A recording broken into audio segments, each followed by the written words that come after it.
business got in the way, and it sort of faded out. And around about the time that I got involved with the International Mead Festival, and David Meyer and Julia Hers, and you and I had kind of a couple of powwows, and they said, well, we'd like to bring a home mead competition aboard.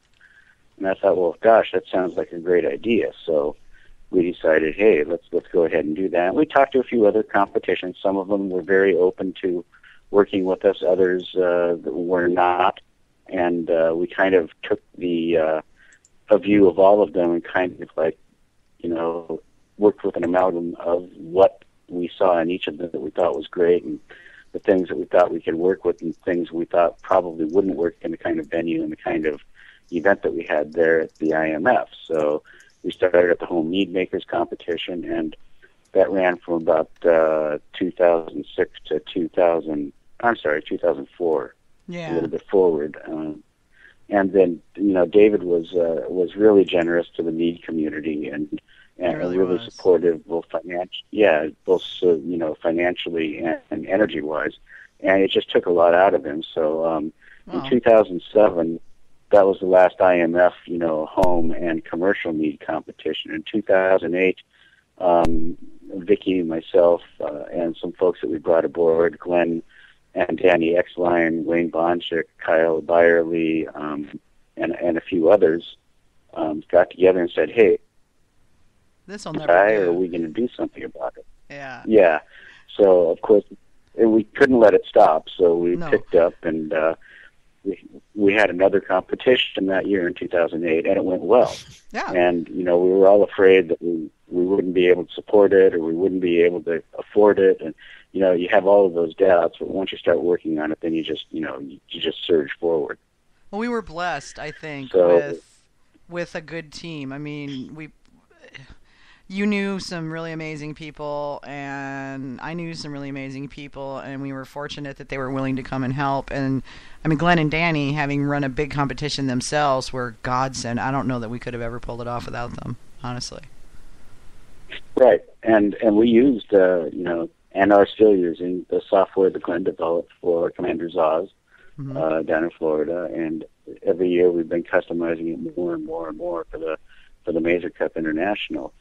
And in 2009, Ken came into the competition, and we were talking with him, all of us, and he really liked what we were doing with the competition. We really hadn't settled on a name for it. We were kicking around names, and Ken just says, well, why don't you just pick up the reins of the Mazer Cup and call it the Mazer Cup International and move forward with it. I like what you're doing. And we all looked at each other and said, well, gosh, yeah, we can do that.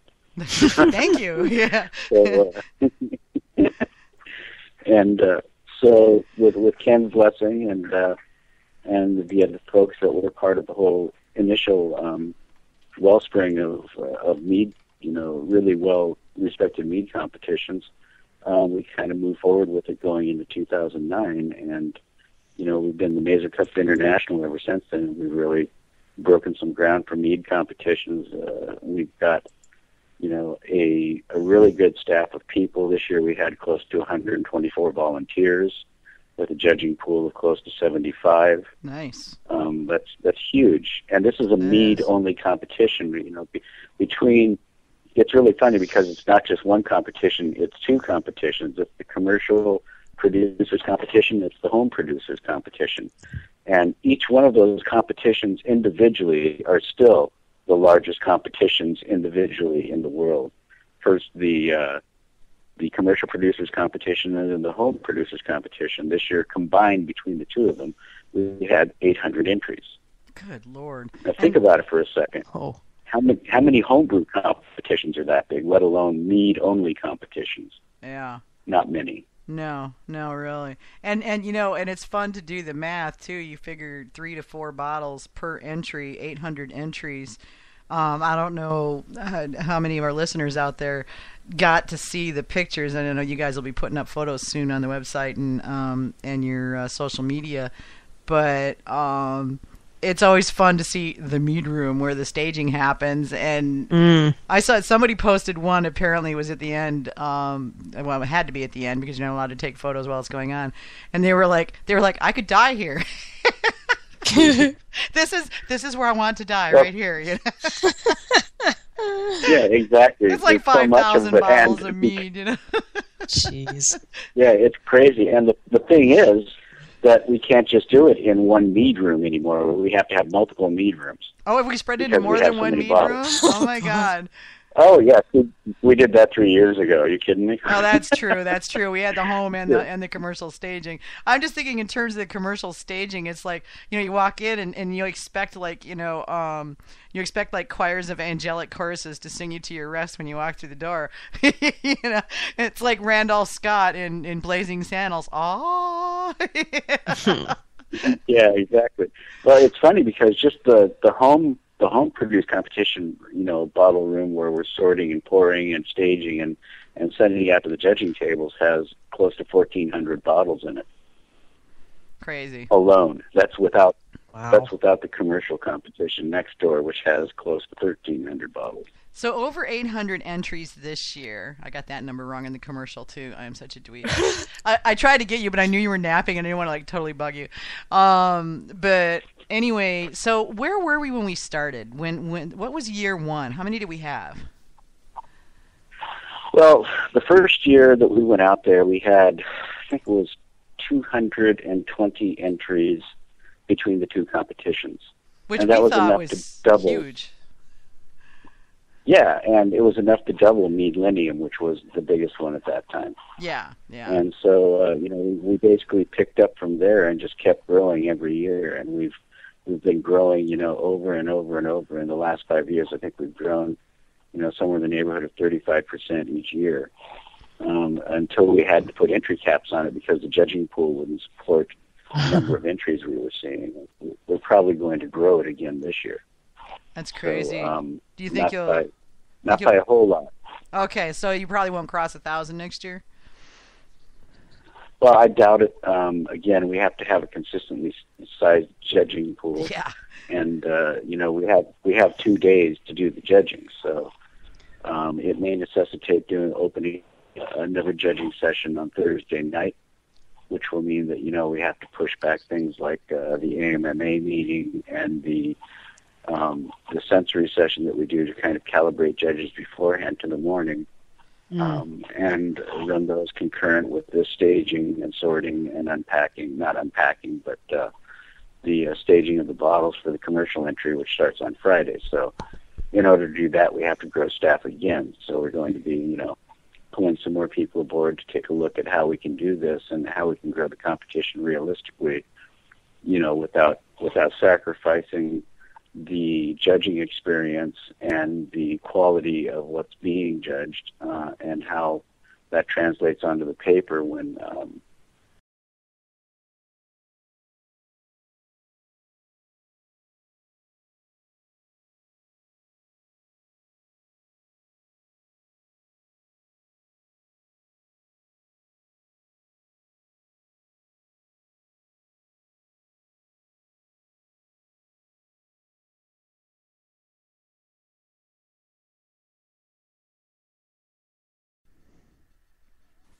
Hey, are we back? Yeah, I'm back. All right, Pete, you still here?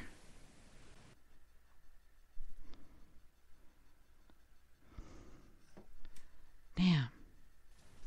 Still there? I'm back. Yeah, I don't know what's going on here. It just cut out for a minute there. Yeah, it booted me twice. Yeah, I don't know what's going on. All right, we're going to get Pete back here. And,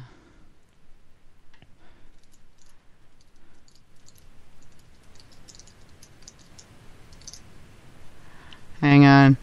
Technical problems are so fun. All right. Please be patient. God Made Live is experiencing technical difficulties. We need, like, yeah, it's too bad we don't have visual. You know, we could put up one of those little pictures that says experiencing technical playing elevator music. It would have to be really, really bad elevator music. Oh, of course. Yeah, it's got to be really, Right. really bad elevator music. Terrible elevator music. Yeah. All right, let's try that again.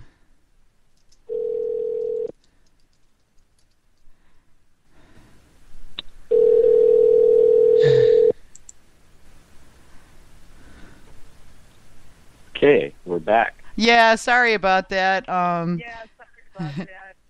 we're getting an echo again. Life happens. Yeah. All right, hang on. We're still okay. Cool. We're still on the air. Yeah. Hamish is going. Wait, what the heck? We just lost the feed. Oh wait, you're back.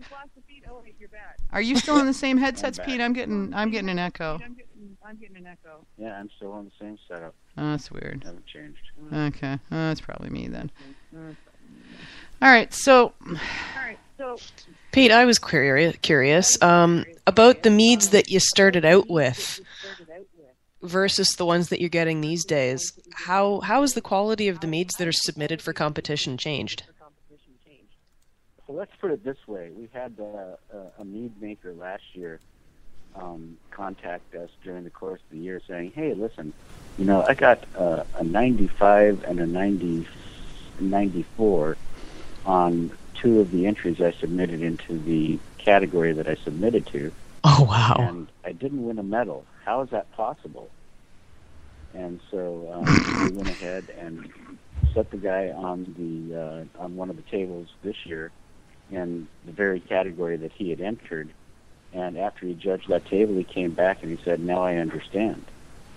Cool. And what I'm speaking through here is just the outstanding quality of the mead that is coming in from the commercial producers now.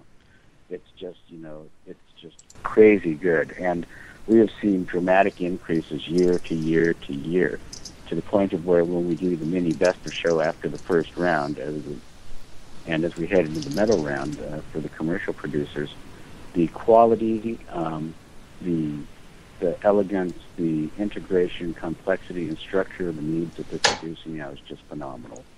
And it's really gratifying to see that because, they're really upping their game and producing really excellent stuff because they want to walk away with a medal. We've heard it over and over again in the last couple of years that to the mead makers, the Mazer Cup is the mead Olympics.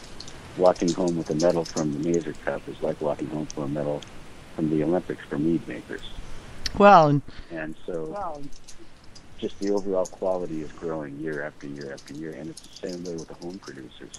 Yeah. We have people that are submitting things and they're getting these combined scores that are very, very high, and we get questions about, did this actually go to the second round? Did this actually get judged, in the mini best of show? And yes, it did. The problem is, even though your combined score was very, very high, it was on a table with 6 other meads that were higher.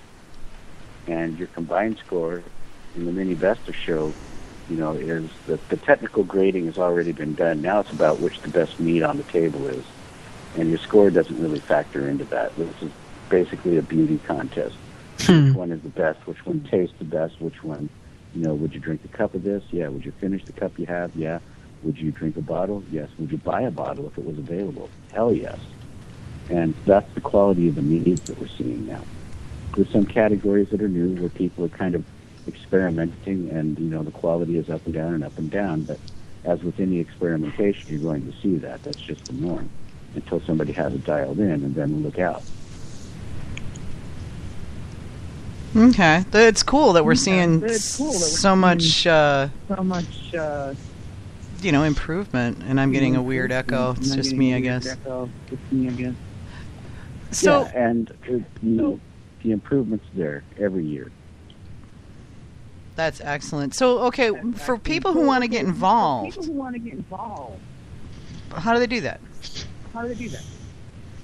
Well, they sign up as volunteers. Sending an email to me or Glenn or Danny is, just going to get a reference to the volunteers. We like to work with people that we know, that have a track history, that, the rest of our volunteers know, because we're very careful about who we bring into the competition as staff and as volunteers, because we have a standard that we want to uphold.